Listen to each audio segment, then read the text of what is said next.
Sa ngalan ng Ama at ng Anak at ng Espiritu Santo. Amen. Panalangin ng pagpapakababa. O Jesus, maamo at mababang loob, dinggin mo ako. Sa pagnanais na hangaan, ilayo mo ako. Sa pagnanais na kagiliwan, ilayo mo ako. Sa pagnanais na kilanlin, ilayo mo ako. Sa pagnanais na parangalan, ilayo mo ako. Sa pagnanais na purihin, ilayo mo ako. Pagnanais na piliin ako sa halip ang ibang tao, ilayo mo ako. Sa pagnanais na ako ang lapitan, ilayo mo ako. Sa pagnanais na ako ay sang-ayunan, ilayo mo ako. Sa takot na papeya, ilayo mo ako.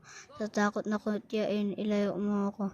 Sa takot na mapagalitan, ilayo mo ako. Sa takot na pustahin, ilayo mo ako. Sa takot na makalimutan, ilayo mo ako.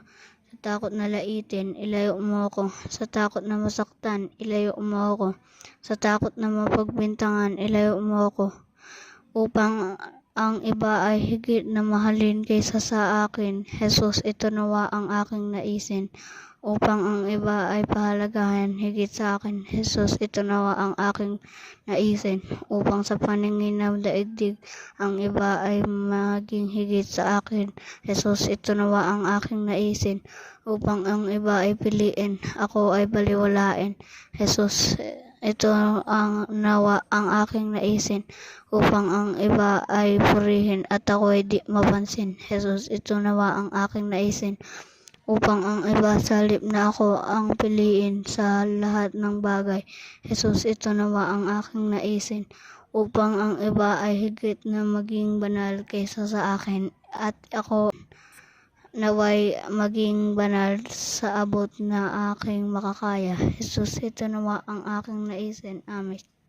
Ngayon ay December 28, 2025, araw ng linggo. Kapistahan ng banal na mag-anak, Jesus, Maria at Jose. Alam mo ba kung nasaan ngayon ang banal na tahanan ng Diyos nang siya ay magkatuwang tao?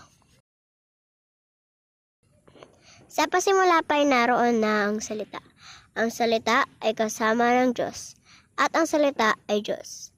Naging tao ang salita at nanirahan sa piling natin.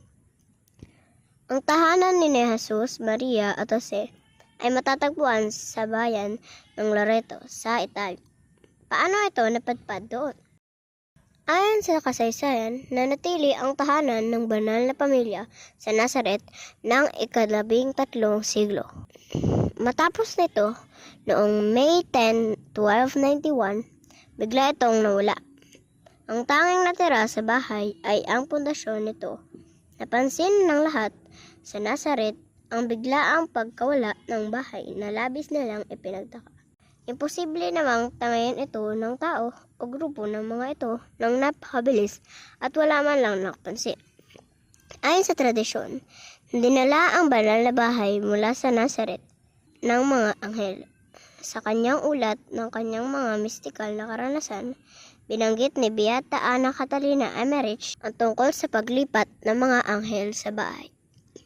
Ano ang malinaw na layunin ng Diyos kung bakit nilipat ng mga anghel ang flying house?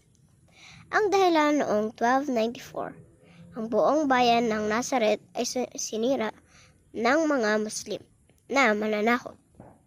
Kung nananatili ang banal na bahay sa Nazaret, nasira sana ito ng tuluyan ng mga Muslim. Inunahan na ng Diyos ang magigisa ng akto ng sakrilehiyo at sinugo ang mga banal na anghel upang ilipat ang bahay sa ibang lokasyon.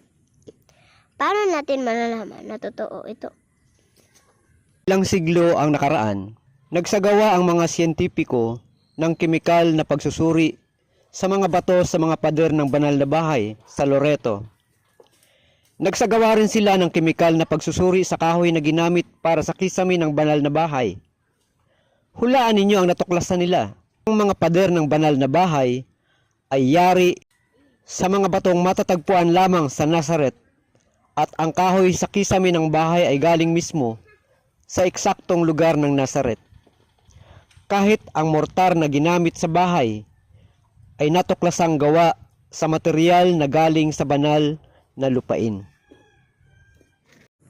May 50 papa na sa Roma ang kumilala sa mahimalang paglipad dito ng mga anghel na minsan ay tinatawag na traslasyon ng banal na bahay. Hindi na rin mabilang na santo ang nagsagawa ng banal na paglalakbay patungo sa Loreto. Upang makita ito, kabilang na sina San Ignacio de Loyola, San Francisco Javier, San Francisco de Sales, San Alfonso ng Liguori, San Maximiliano Kolbe, San Jose Maria Escriba, Santa Teresita ng Lisieux, Father Donald Calloway MIC, at marami pang iba.